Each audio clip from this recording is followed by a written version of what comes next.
This episode is brought to you by Experian. Are you paying for subscriptions you don't use, but can't find the time or energy to cancel them? Experian could cancel unwanted subscriptions for you, saving you an average of $270 per year and plenty of time. Download the Experian app. Results will vary. Not all subscriptions are eligible. Savings are not guaranteed. Paid membership with connected payment account required.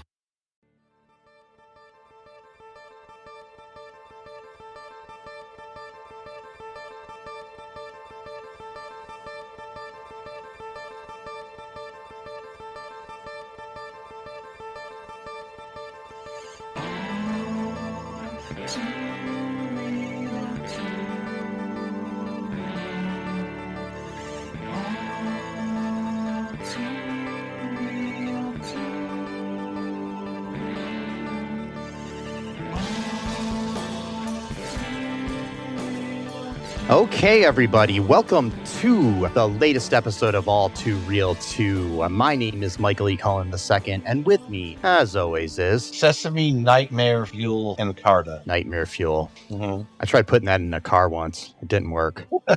Yeah, just did not What work. time of the day? Was it in morning or daytime? Because it only works at night. Oh, shit. It's called Nightmare Fuel. You can only do it. Oh, is there? There's always nightmares. There's never a daymare. Yeah. Like, what about people who work like third or second shift? Like, you know, like Is it still a nightmare if you're sleeping at like 9 in the morning? like that's so. But they should call it a day. That sounded bad. Daymare. Yeah. Yeah. Oh, yeah. I don't know. Yeah, but I got a question for you here. Okay.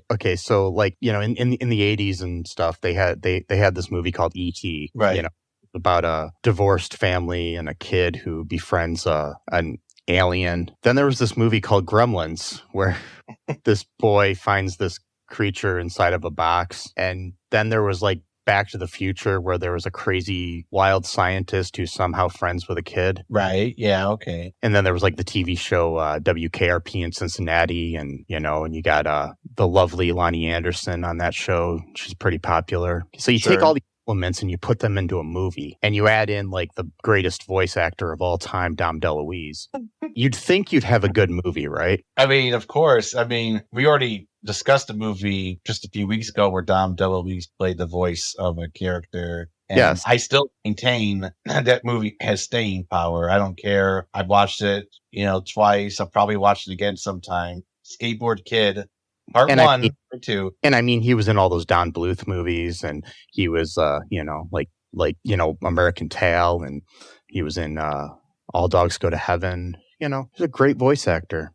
A lot of gems, a lot of winners. And he was in the cinematic classic Cannonball Run 2. And he was also in Cannonball Run, but more specifically, he was in part 2. Okay. Don't know why, but part 2 is so much better than the first one. Not really. Anyway, so I've never seen either of them. I should probably watch them at some point. Yeah, we should cover them for a future episode. Okay. Just for shits and giggles. Okay. I don't know why people would want shits with their giggles, but... Yeah, that was such a weird phrase. I'm like, I wouldn't... Yeah, what are you talking about? I guess they mean you're laughing so hard that you shit, kind of like sometimes pee a little. Same as say, I laugh so hard I pee. Yeah. So maybe like that's like an extra layer of funny, then you just shit yourself laughing. I don't know. I mean, I don't care how funny something is. I never want to get to the point in my life where I don't want to like... something. Yeah, ruin the food by having to change my clothes and wash up. It's not really be like the greatest thing, like I'm a stand-up comic comes up on stage and he's like, and then afterwards they're like, "How'd you do?" Man, the whole place smelled like diarrhea. It was exactly so great. Like, I know exactly. I'm like, no, thanks. Yeah. Anyways, today on the show, we are covering the 1992 cinematic classic, Munchie. It's 120 minutes long. I mean, an hour and 20 minutes long, not 120. That would be a lot. I'm saying like that's way too long. I'm like, no. The IMDb summary for this film is: Gage Dobson, a new kid in town, faces bullying, a girl he likes, and a scoundrel's upcoming marriage. He meets Munchie, a friendly gremlin-like creature with magic powers. The film was directed by Jim Wynorski, who is still making movies to this day. He just directed one in last year called Murderbot.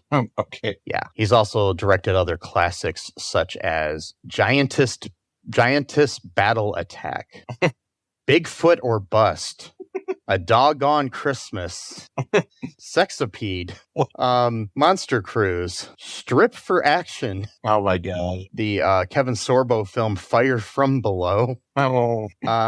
AI Assault. Actually, I kind of want to see that one. Busty Cops 2. Oh, not that. Yeah. The Escort 3. What?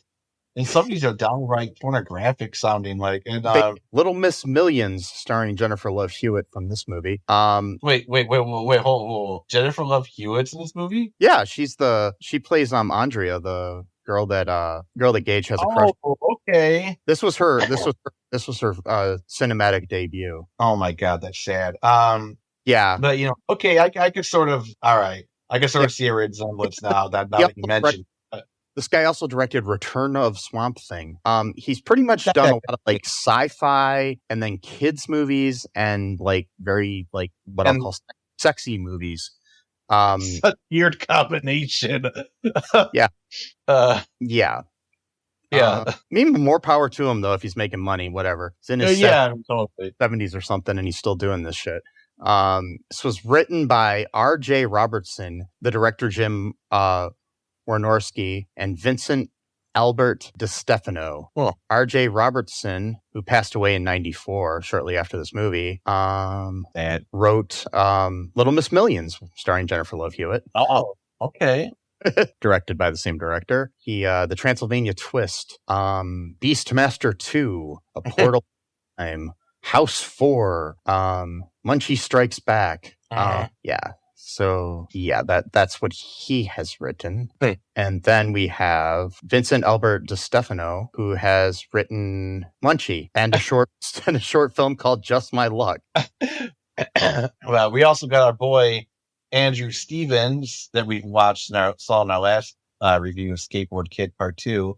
Yeah, he was the director of that movie, but he's starring where he's switched allegiances and gone to the dark side. Yeah. Become our villain of the film. Yeah. And this is this is all that movie and the Skateboard Kid movies are all under the like the whole Roger Corman umbrella of films, New Concord and stuff, the company. Oh, okay. Yeah, they're all pretty much produced by the same people. So okay. So that'll explain some of the similarities and other things and reused actors and stuff. Yeah. Eventually we will cover Munchie Strikes Back, which Andrew Stevens appears in again as a different character, along with several actors from this movie in different roles as well. Wow. So, anyways, I'm avoiding talking about this movie, but it stars Loni Anderson as Kathy, Andrew Stevens as Elliot. Our main star is Jaime McEnnan as Gage. We've got Laughlin's Artie Johnson as Professor Cruikshank. I'm sorry. Dom DeLuise is the voice of Munchie. We have Connie Naples as Miss Blaylock. We have Jennifer Love Hewitt, credited as Love Hewitt, as Andrea. We have this guy, the guy that plays Principal Thornton in this movie. I don't know if this is his real name, but his name, I just love his name. Ace Mask. Oh, that's cool. That's his name. That's the actor's name. So yeah.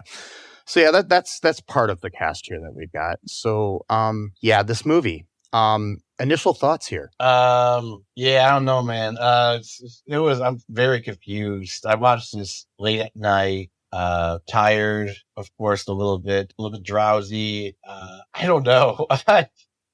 I liked it sort of, but it was just genuinely crazy. Like a really insane movie, especially the second half, or like maybe at least like the last 20 or so minutes of the film. It really ramped up, and it just got like really insane. Yeah, a lot of weird things going on. Not even all the things that were going on were necessarily like crazy and wild, but like they were just weird enough where it's just like I really need to do some commentary on some of these scenes, because there's just something so wrong about some of these scenes. Like, we'll get into it, but Yeah. yeah, I don't know. I mean, I probably would watch it again, just as a joke or something. But Would you allow like your nieces to watch this this one, or any children at all? I don't think so. Yeah, it's one of those that I'm like, I don't know if, I mean, it was made for children, but it's also the sequel to a movie called Munchies, which it's only a sequel in the fact that there are weird creatures in that called Munchies, and in this movie, the main character is named Munchie, and he's a weird alien creature. Right. Munchies is pretty much a straight ripoff of Gremlins, and it's more of a adult horror movie. So, right. Yeah. So you don't have to see that to understand this movie. Just letting anybody know that's going off and watching this. Yeah. So I thoroughly hated this movie. That's all I'm gonna say. For so many reasons. It's just, like I was saying at the beginning, it's got all these elements of other films that were popular around that decade, from like, the early 80s to the early 90s sort of era, thrown into a blender and then somehow shit out with giggles. Exactly. Yeah. And it became whatever the fuck this was. And the puppet of Munchie is the scariest fucking thing I've ever seen in my life. I know. No, that's what I was saying. It's like his head is like way too big for his body. And it just, absolutely terrifying. It's just, I don't know. If I had children, I would not let them watch this. I would not let my nieces or nephews watch this movie. I would definitely. Oh, yeah. I would not either. Yeah. So that's my initial response to this. If you'd like to know a more detailed response to this, you can join our Patreon. Check it out at alltooreal2.com. You can find a link to that in our TeePublic, along with all of our links to our social media and all of our past episodes. And if you give us a 5-star review on Apple Podcast, and you're the 50th person to give us a 5-star review, you can win a free t-shirt. And I will also explain to you in a written paragraph how I really feel about Munchie in detail. In detail. Okay. Wow. Or all right. any of the other movies we've talked about, or a movie we haven't. I will give you that. So, and so just do that. I thought I'd get that out of the way at the top of the show, because now we're going to venture into hell. Anyways, yeah. So, so the movie opens up with a scene that has nothing to do with the rest of the fucking movie. Exactly. And there was no point for it except for to pad out the script, I think. I thought it was going to like come back and somehow tie in like maybe the guy from the beginning of the movie, because there's a scene at the beginning of the movie where Munchie's in his like little box inside of a cab of a pickup truck, and it's 1970, and this movie takes 22 years later, and the guy throws Munchie into like off this cliff into like an abyss of some sort after being chased by cops and almost killing this old couple in a car, and for some reason has a blow up doll in the cab of the truck with him. And I thought maybe, because then they cut back to cut to present day, which is 1992 when this came out. I thought maybe somehow they were going to tie that character into the movie in some way in the present day. Like maybe he was the kid's dad or grandpa or some other thing, but no, totally made no sense. Yeah, totally random. No callback. The only thing I could think of was, so we learn that this creature like kind of has like magic powers. It can sort of like grant people wishes, but like not like you only get 3 wishes.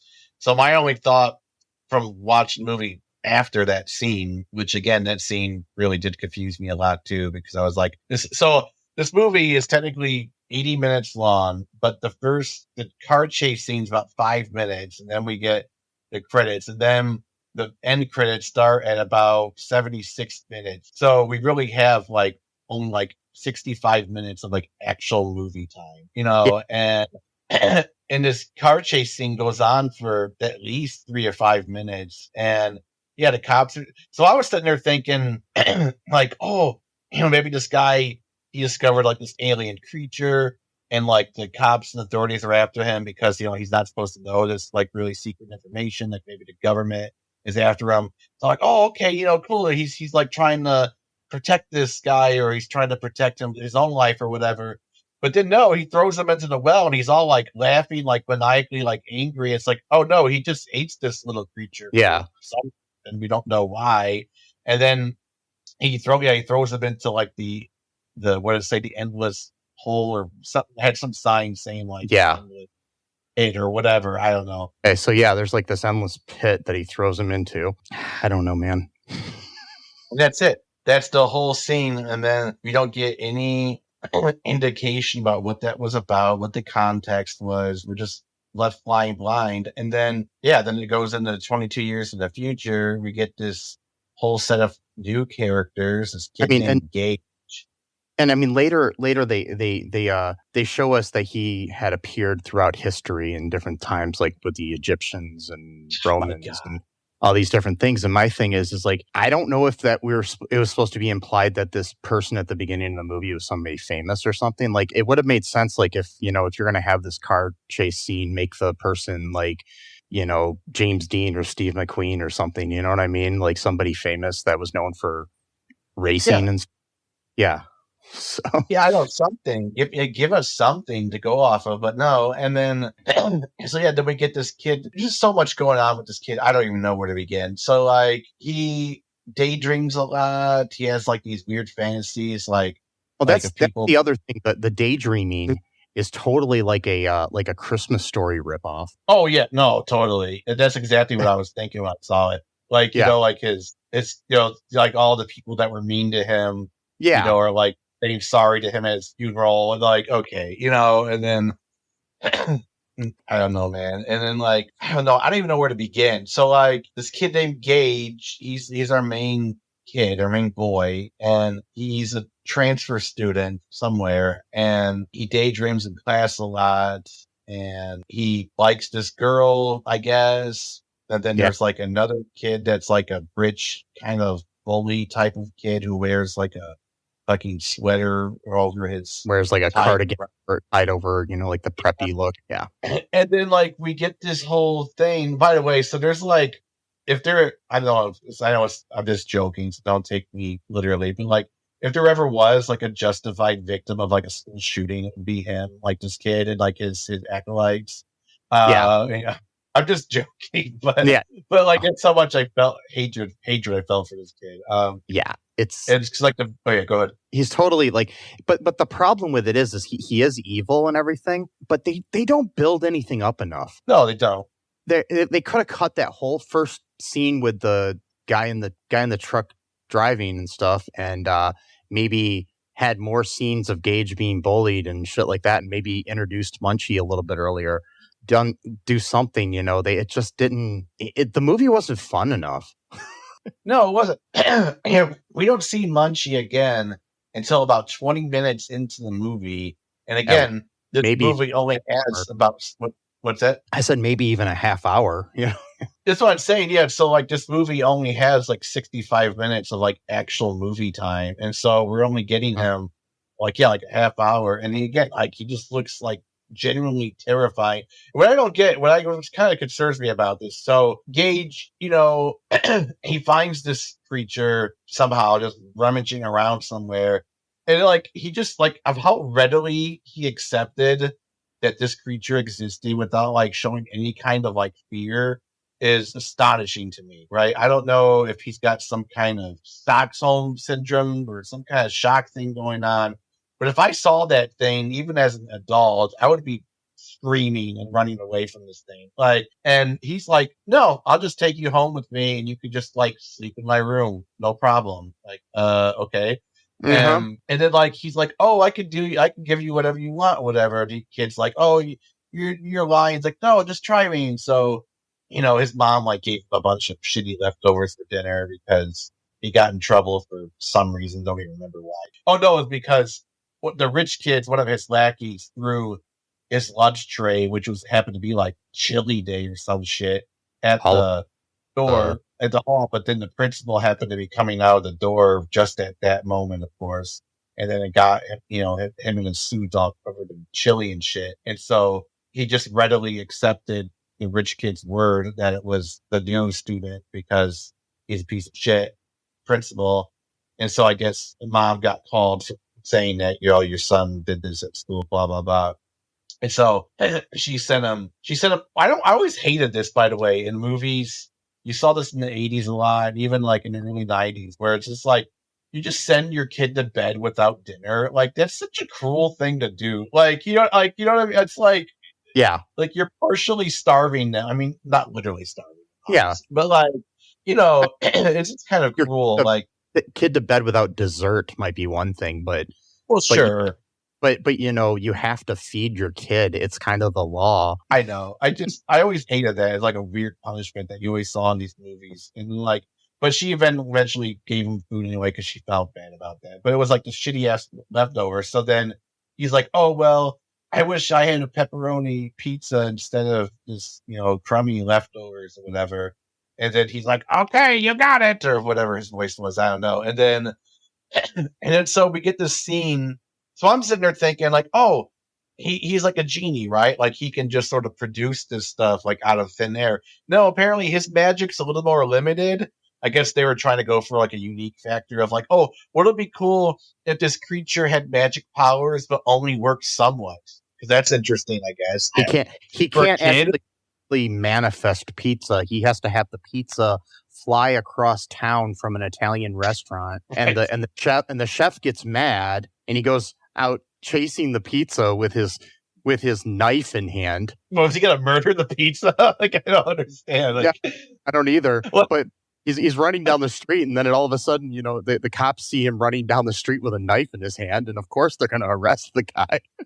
So this little creature is a mean little fuck because he's like so many people in trouble for doing like insane shit that's like no fault of their own.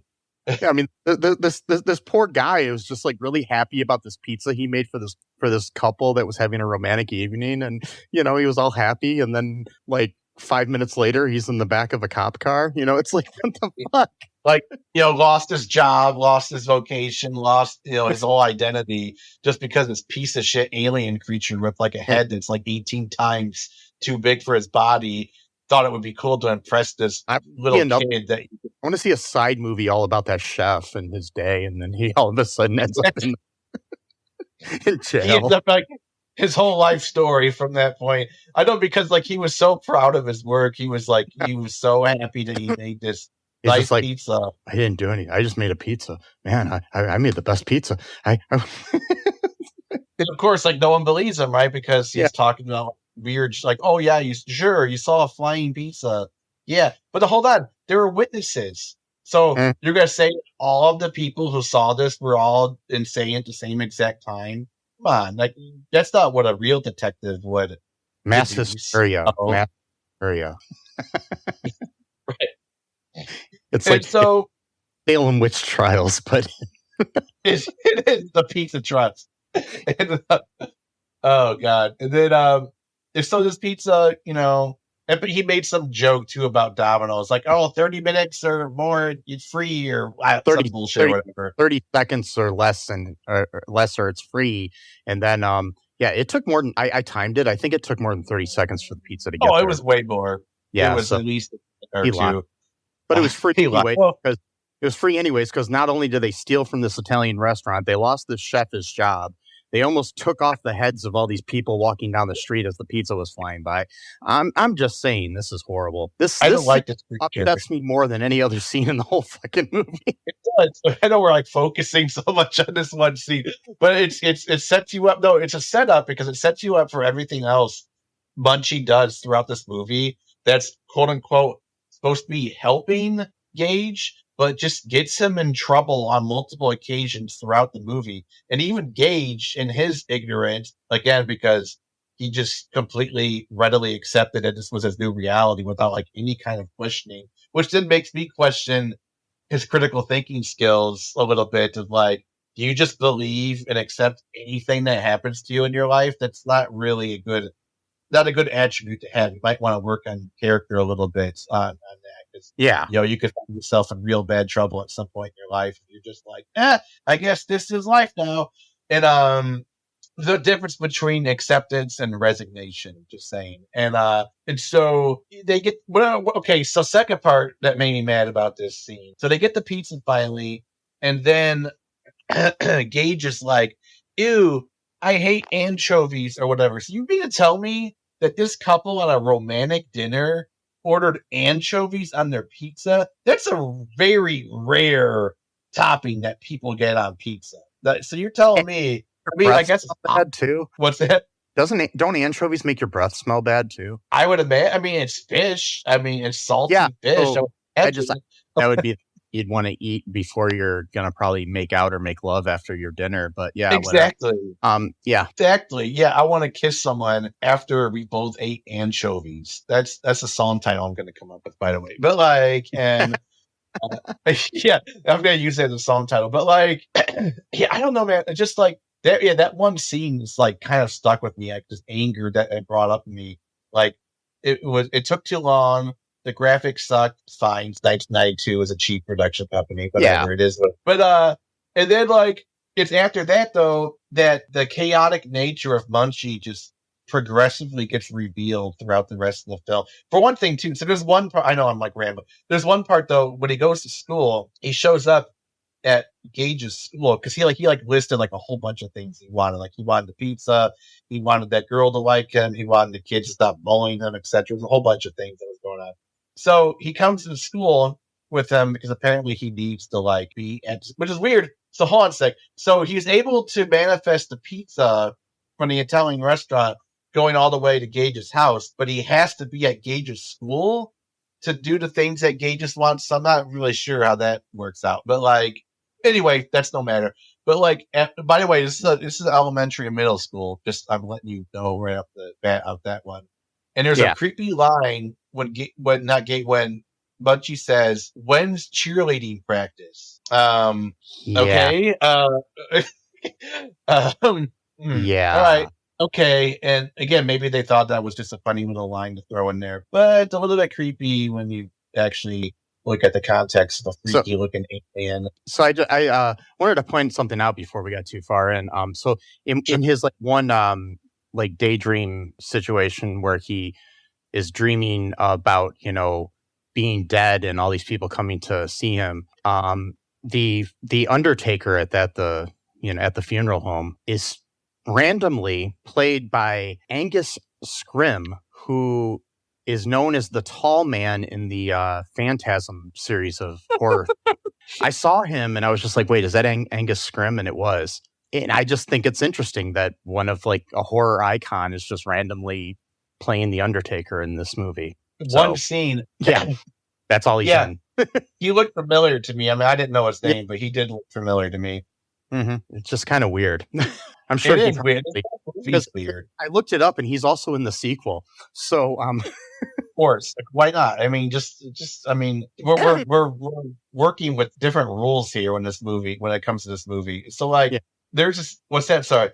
No, I was just saying, there's like several people in the sequel that play different roles in the sequel than they played in this movie. And I just think he's got to be like probably just friends with somebody and maybe he's friends with the director or something, but that's just weird.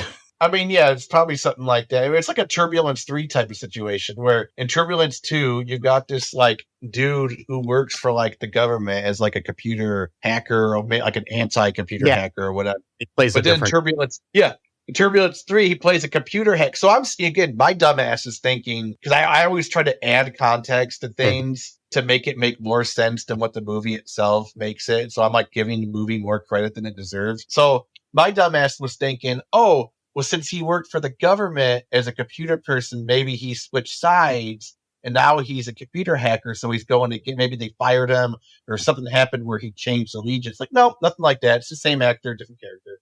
And it's like, that's just kind of weird when it comes to this. Anyways, so we've got that scene that annoys us. And then we have then we have basically Gage kind of like realizes that Munchie's powers are kind of like creating all these problems for him. Like he at school, he does this thing where he gets the principal in trouble because the principal is, I guess, for some reason having an affair with his secretary. I mean, no offense to Ace Mask and his awesome name, but the secretary is like this really attractive blonde woman, and she's somehow attracted to this old guy. I mean, maybe he has money. I don't know what the deal is. I'm just trying to figure it out. Man, sometimes you don't know. Sometimes you just go off of. Yeah, he doesn't have a good personality. I know that for sure. So, but maybe the way he treats her is just really good. So she's like fell in love with the man. It seemed like the love was genuine. I don't know. To me, it did. It seemed like. I mean, it might be. I just don't understand the attraction. It's just me. But anyways, we've got they're basically Munchie turns on the intercom system for the whole school, and so the whole school hears the two of them kind of like whispering sweet nothings to each other and making out in the principal's office. So yeah, making out and making sexually suggestive moaning sounds to a middle school and elementary school. Mm-hmm. Just saying. So that's two sexual innuendos right there in a time span. I don't know about you, but when I was in elementary school, around, I don't know, like right after lunch or so, we always had this announcement that would come on. And it was just like random sounds from a porn film. It was just this weird thing. No, what the hell? Oh my God. In the Catholic school I went to. Yeah, exactly. Well, maybe if they mic'd the confessionals, you might hear some stuff with the altar boys and the priest. Anyway, so oh boy. Boy. He also got in trouble about a priest. There is a documentary about a priest in my hometown who called Twist of Faith. Check it out. It's on Max. I've seen pretty bad stuff in there. So he basically does that. He does the thing where he basically gets the bullies, beat up and everything. And it was just, the typical stuff you want to see happen, the little guy beating up the big guy and all that. And then, we've got Gage kind of realizing that, his help is only causing him more trouble. So he takes Munchie to Crushank, who reveals that Munchie is an eternal creature that has been in every major civilization since time began. And Gage leaves him there, only to have Munchie return to his house and put together a huge party. So, I got 1,000 questions. Yeah, go ahead. First there was going to be, like, before this party, there was this like scene where Elliot, who's this the bad guy played by Andrew Stevens, who was the good guy in who was the good guy in Skateboard Kid 2 and the director of that film. He's he's evil in this movie because he has a mustache. Oh yeah, of course. He's got your stereotypical evil mustache. And he's basically trying to propose to Loni Anderson, who is Gage's mom, Kathy. And basically Munchie goes in and like fucks up everything. So the whole proposal thing and this fancy dinner that she was cooking kind of all go to shit and giggles. And so they end up going to a fancy restaurant instead. And while they're there, Munchie throws this big party, calls up I think Hugh Hefner. Oh, okay. Interesting. Because he said Hugh on there, and he was talking like Jack Nicholson and saying he was Jack, and saying that he was having a party for his new movie coming out or something, and he, at a random, suburban house, because that's what Jack Nicholson would have done. And then so Hugh agrees to send some girls over and it was the weirdest fucking band I've ever seen in my life. Yeah, they're just playing some stock music. Just for a quick second, I'm sorry. So strike number 3 for Munchie. Maybe since he's an eternal creature, he might know maybe values change over time. But sending Playboy bunnies over to a party where minors are present and also other adults from the school, like including the principal and the secretary, just show up at this kid's party. No one thinks this is odd or strange in any way. That it's like, he calls up pretending to be Gage, and he calls up the girl that Gage likes, and she asks if she can bring her dad to the party. It's just like that's the one thing that makes sense though, because my thing is like, the dad shows up and they're all like, cool, this is an awesome party. And my thing is like, if I brought my daughter to this party, I'd be like, what the fuck is going on here? Actually, that's the thing. That's the whole thing about this movie, is that everybody just so readily accepts this new reality without any, like, there's like no like transitional period where like, like usually like an ET or even the Skateboard Kid part 1 and 2, where there's like that initial phase of like, whoa, what the fuck is this thing? You get used to it. Here, it's just like, this is normal. Like, sure, it's normal to have Playboy bunnies at a party where the kid is the main party thrower. Like, it's ironic that in the Skateboard Kid, people weren't right on board with things, but they were on with this. I like that. Right on board with things. Yeah. Exactly. It's just like, because the principal shows up with this, hot secretary, girlfriend / future wife, whoever she is. And then he's like, "Oh, this is a great party. I'm gonna take away your." Oh, it's because he got 20 hours of detention for the chili incident. So he's like, "I'm gonna take away those 20 hours, and also." Then the secretary's like, "And the demerits, whatever those are," because that's a callback. Because earlier, like, Gage is like, "What are demerits, whatever they are?" It's like, "Oh, that was a callback. That was really cute and clever, or whatever," even though it wasn't. And so Garo, go ahead. I'm sorry, I didn't mean to interrupt you. So then we have this weird party, and the band at the thing too. That's just, the band was weird. The lead singer looked like a reject from the Ramones, and I thought that was the Ramones at first. I was like, wait a minute. And I was just like, what the fuck is going on here? And the music was like totally not anything that I think a kid would like, or an adult would like, or a human, or even a Munchie. I don't know what the hell it was. I know. It was weird. I don't know. I think if I were Gage and everybody else, I would not want to be at this party. And I don't. Well, Gage didn't. But there's like beer and alcohol at this party. Exactly. And at no point did the people at the party ever see his mom or Elliot, for that matter. And so I'm thinking to myself, okay, like, if someone's throwing a party and all I see are the parents' children and never the parents themselves, I'm going to be like, I'm going to leave, because I'm not going to be at a random minor's party house. Like, what are you talking about? Especially a principal of the school he goes to. Also, why was his like his math teacher and his principal even invited to this party? He was. It was because he got in trouble for because Munchie made a big. Munchie's not as good as he claims he is or thinks he is. He's for an ancient creature who. Okay, so I know I'm like jumping all over here. So that's fine.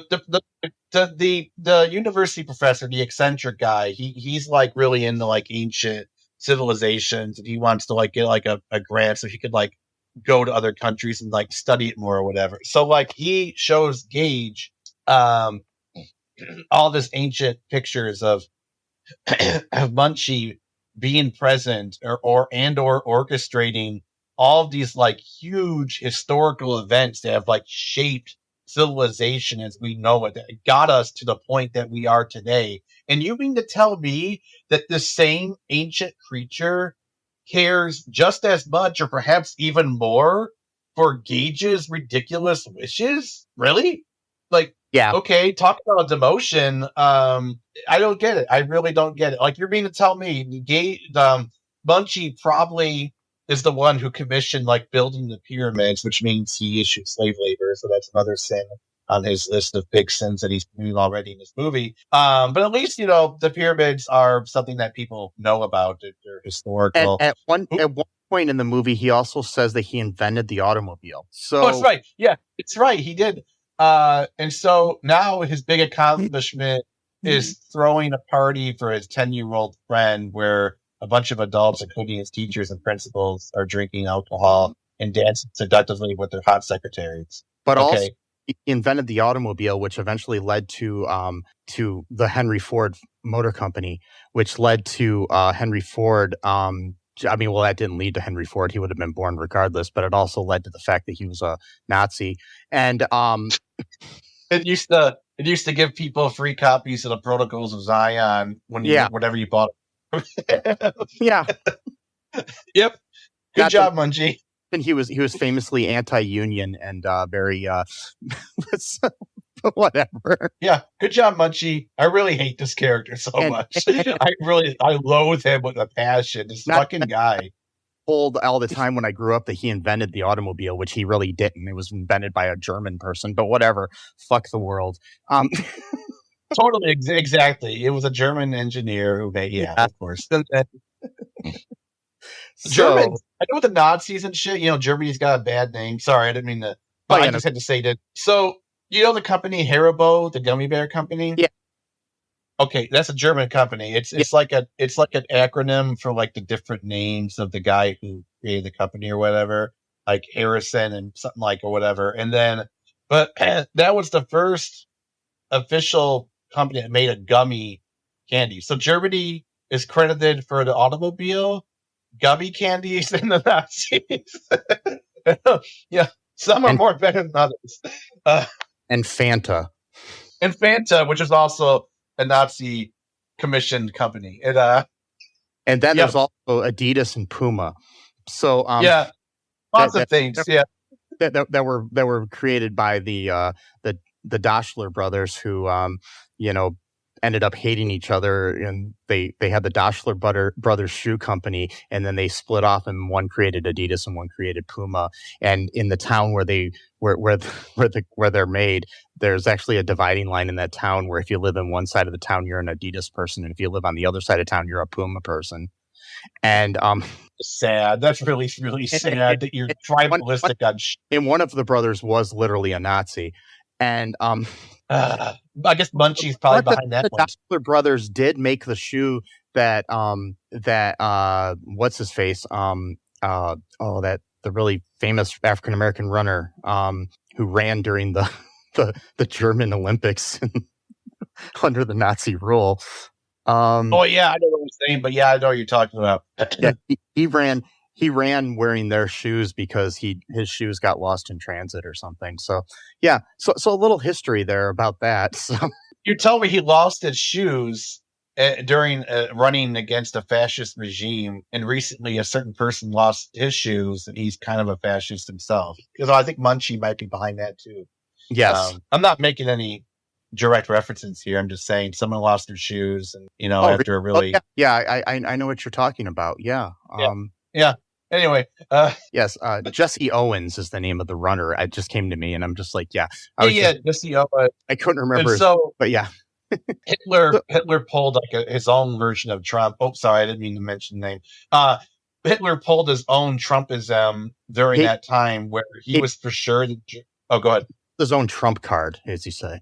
Yeah. Yeah. He pulled his own. Hitler pulled his own Trump card, because he was sure that his Aryan race runners would beat Jesse Owens because he figured, he's black, so he's like an inferior being or whatever. Yeah. But then, Jesse Owens won, so he pulled a Trumpism where he was like, oh, well, yeah, I mean, black people, I guess, are more athletic than white people are, but that's like, we're smarter than they are. So it's like he had to like switch it up, you know what I mean? Because he was so embarrassed. You know what I mean? That's a Trumpism right there. That's a, like, I mean, bash yourself, think alike. So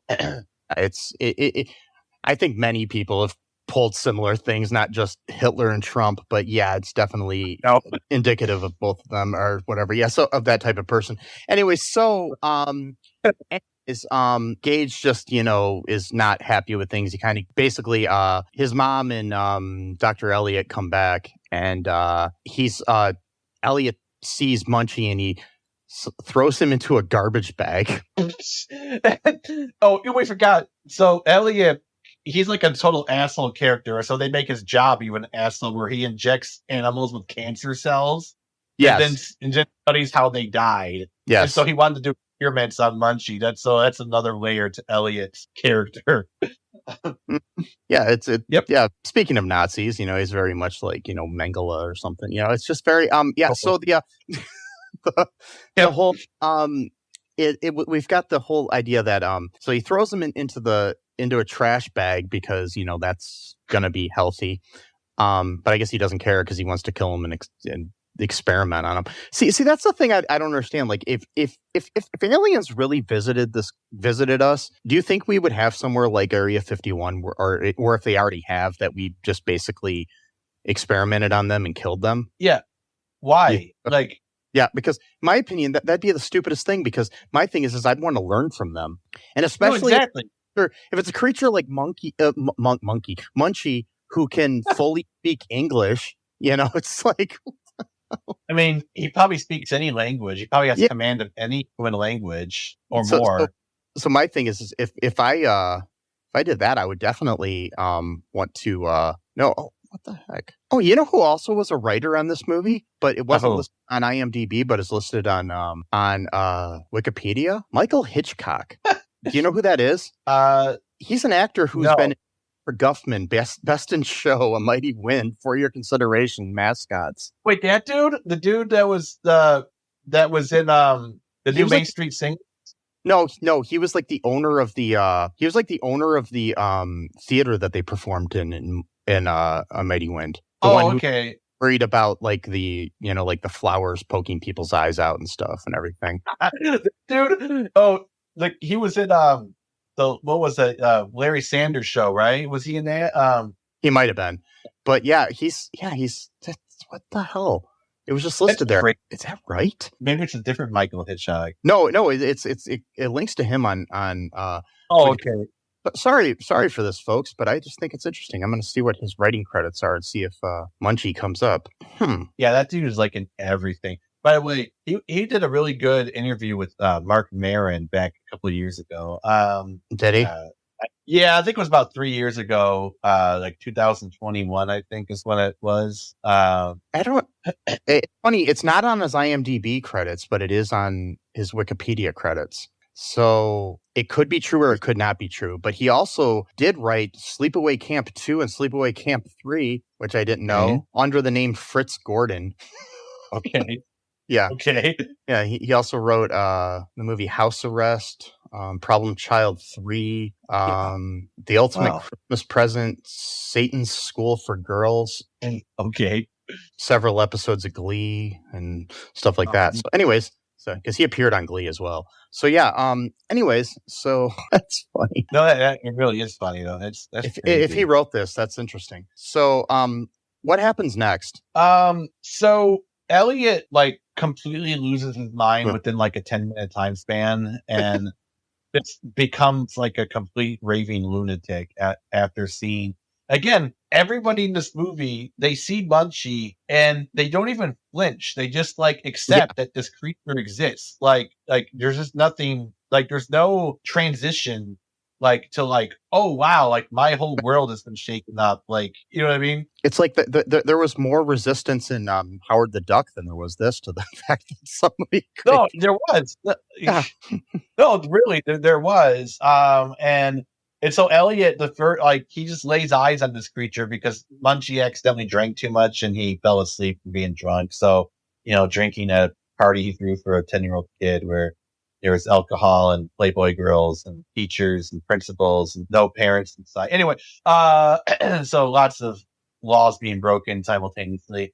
And then he falls asleep, and then Elliot sees him behind the couch because I guess he was snoring or something. And then he like immediately loses his mind. He's like, oh, little creature. Yeah, like you said, he throws him in a garbage bag and they fight him over it. And then eventually they get away with them. Elliot has a car chase. They have a big car chase with them. Elliot eventually crashes into something, I guess. And then the cops... into a Winchell's Donuts. And of course, there's cops eating at the donut shop. Oh, which I found kind of...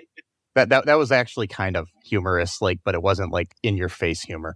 So and then so the cops like Okay. arrest him, but he doesn't have his wallet because Munchie had stolen it, so he can't even prove who he is. So yeah, He can't prove where he is, so then he starts saying, "I am a professor at," sort of like, "Oh, sure, professor," kind of thing, like, he says, like, sure, Professor. He says, "I'm Mr. Spock, and this is Captain Kirk." I love that. He's like, "No, there's a creature out there was flying in the Jeep or whatever." And they're like, "Oh yeah," and then like Yeah. eventually like Munchie pops up and he's like, "There he is, he's there again." I'm like, but this happens all within like a 5-minute time span. Yeah. Like Elliot, well, there is like a sort of transition of Elliot sort of fraying at the ends of sanity a little bit, but like mainly just because he's getting pissed off that he can't find his wallets, he's getting kind of flustered, he's losing his temper, sort of things go on. In the car, the car chase too as well. Andrea and her dad take Kathy, Gage's mom, on the car chase with them, so they're all there. So yeah. Oh, that's right. The whole family's there. Yeah, which is weird. And then yeah. So what happens after that is that he gets arrested. He pretty much gets hauled off to prison, apparently, which is weird because even in 1992, there's probably some ways to get a verification of who someone is. And so, like, I'm pretty sure they would have found out, oh yeah, this guy actually is a professor at blah blah blah or whatever. But he still is going to all the fucking university and be like, hey, exactly. He probably has a colleague there who would vouch for him. It's like, or records that he works there. Yeah. I mean, like, what I mean? Like some kind of yearbook or something, So I know. So that part was kind of weird. And then so basically, what's Munchie agrees to go with the kind of nutty professor. Well, not the eccentric professor that's Cruikshank. That's Gage's friend. And then he's like, he basically is going to take him like to study ancient civilizations, and I guess Munchie's going to help him study or tell him shit. And then that's it. We'll see each other again, and then everybody's just like, bye bye, and then we got our credits, and then we have a sequel later. So yeah, which I'm very interested in to see where my headcanon for here is that like kind of like a Moon Knight situation where like, Crookshank's gonna get killed for like studying a pyramid that's against permission or whatever, and then Munchie's gonna have to go home and like basically tell them what happened, and then like seek revenge against the killers for killing his friend. I don't know, but probably not. But yeah, that would be kind of cool. I'm like 1,000% sure that doesn't happen. No, it's not going. But he comes back. Oh, maybe they're done with their expedition, or maybe they just quit for some reason. I don't know. Yeah. And then, but or maybe he'll be back, and there'll be no explanation as to what happened to Dr. Crookshanks. Yeah, that's gonna be it too. He just doesn't show up, and then Munchie doesn't even say what happened. Munchie killed him by accident. Mm-hmm. And then, yes. Or Munchie comes back and somehow he's got a whole family that he had with Gizmo from the Gremlins movies, and they're living happily ever after. And wait, because then they might be like other creatures like Munchie that also happen to live across eternity, but he never mentioned that just because he didn't feel it necessary. I don't know. But then, okay, I still can't get over this though. What's sticking to me is the whole, like, I know they were trying to, like, maybe they had a budget or something, so they had to come up with like a story to, basically pay for the movie. But they're like, oh, I can't do magic when I'm locked in a box or something. Even I have limits. I'm like, that's a weird factoid. Like, what? Like, that's such a weird, like, I can only do magic when I'm in like an open space. Like, it's just, I don't get it. Like, it's a weird concept. But, and so that, I guess they had no other explanation. So they're like, that the container he's in is lined with some kind of magic that doesn't allow him to perform magic while he's inside of it. But who built that? That's an important piece of the story. Why someone build a box that prevents them from doing magic? Like, that's just like, we just have to accept. But I guess we do kind of just accept the fact that the genie in Aladdin is just in a lamp that kind of like he's been in for thousands of years, and it put a crick in his neck and all that shit, you know. I mean, yes, but the thing is, we know the story of the genie though because it's a classic story. We don't know this, and then Yeah, I mean, but I guess yeah, always a sure. story though, so you know what I mean? Yeah, I guess it's just one thing. The story's better than this one, but Are you trying to tell me that the late Robin Williams is a better voice actor than the late Dom DeLuise? Yes, I am saying that very much. And the movie Aladdin is also way better than. Yeah, I'm going to agree wholly. I have an Aladdin poster over my bed, and I'm not even making that up. I really seriously do. So Good movie. It's great. I remember seeing that. You know, this is back before when kids could actually like do things in public without like their parents being 10 feet away from them because they're worried about them getting kidnapped or whatever. Yeah. So like we're at the mall when I was like around when it came out. So when did Aladdin come out? 92, 91, something like that? Came out right same time as Munchie. Okay, so like around 92. So I would have been like 8 or 9 years. I think I was 8 at the time. I didn't turn 9 yet. And then we went to the mall. My mom was going to get her haircut. And we pretty much begged, her so we could go see Aladdin while she was getting a haircut and getting lunch or whatever. She was like, I don't know, it's getting dangerous kind of. But then my brother, he's like 5 years older than me. So he's like, I'll take it. It's like, fine, okay. So then we went to go see Aladdin at the mall. And it was really, really cool. I was like, oh my God, it's so cool, And we went back, my mom got a haircut, finished and everything. And I can guarantee you this much. If that same situation happened and we saw Munchie instead of Aladdin, I would have like just jumped off a cliff or rather an endless pit and put me in a box or whatever. And because this movie, I changed my mind. This movie's terrible. I don't know why I liked it last night. Again, I was tired. My medication makes me feel lousy. Maybe it makes me like things I shouldn't like. That could be a side effect as well. Well, to let you know something here, you wouldn't have been able to see this at a theater because it received a theatrical. Here's what the release for Munchie. It received a theatrical release in Tennessee at Bell Forge 10 Cinema on May 15th, 1992, and that was it. Wow. Okay. Well, there you go.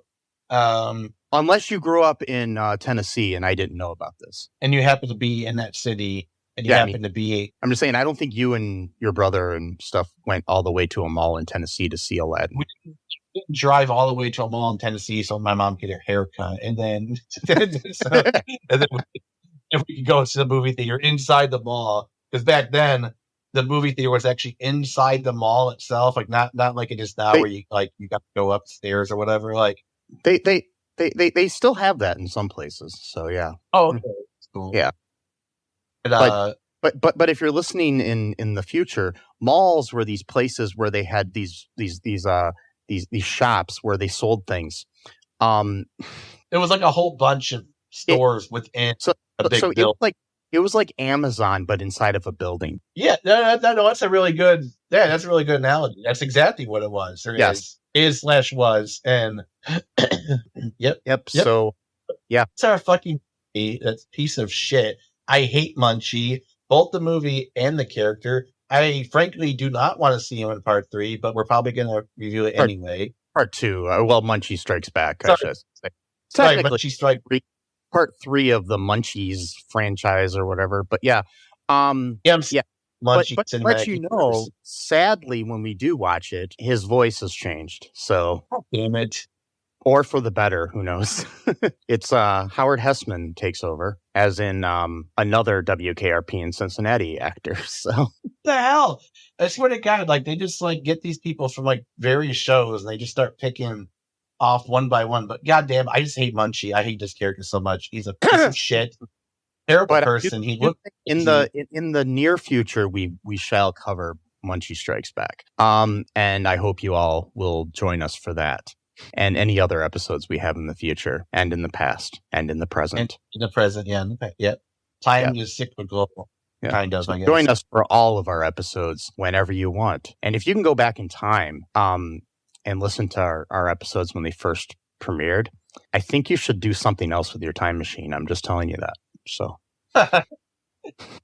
Yeah, do something more interesting. I mean, like, yeah, I don't know. Hitler, or do something, I don't know. And then Yeah, like, go to the Nazi Olympics and watch Jesse Owens run. Yeah, exactly. But so killed Munchie before he even was created, and then go back to that one time when you had shits and giggles and stop yourself from having the shits and just think and just have. Exactly. So, just as I said towards the beginning of the episode, make sure you go to all2real2.com and check out our episodes there. You can listen to those. Go to Apple Podcast. Give us a review. And if you're the 50th review, you will get a t-shirt and a personal message written out by me that I will send directly to you, probably via email. Also, check out our Patreon, our TeePublic, our social media, all of them that we still have while we're still a free country to be able to have those. If this is in the future and you're somehow listening to this illegally because podcasts have been outlawed, fight the power, brothers and sisters, and non-binary pals. Just do it, So, anyways, just remember that I love you. Munchie is nightmare fuel. Sesame loves you. And until next time, bye-bye. Thanks for listening to All Too Real 2 podcast, a Cullen Park production. Produced and edited by Michael E. Cullen II. Music by Matthew Hawes. Subscribe and share the show. Visit us at cullenpark.com.